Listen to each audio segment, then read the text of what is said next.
20 জন লোক 12.5 দিনে একটা কাজ কমপ্লিট করতে পারে।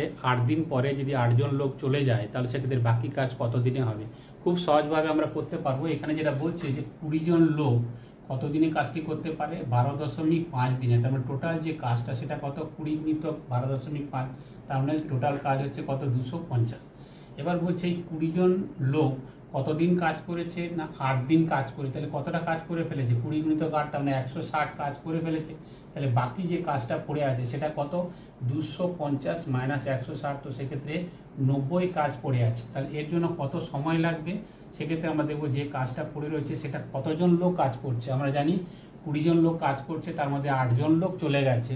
তাহলে এখন লোক আছে কত? না 20 মাইনাস 8, তার মানে সেক্ষেত্রে যে কাজটা পড়ে আছে সেটা 12 জন করবে এবং সেটা কত সময় লাগবে? 90 যদি 12 দিয়ে ভাগ করি, 12 7 84, তার মানে সেক্ষেত্রে 7.5 দিন সময় লাগবে।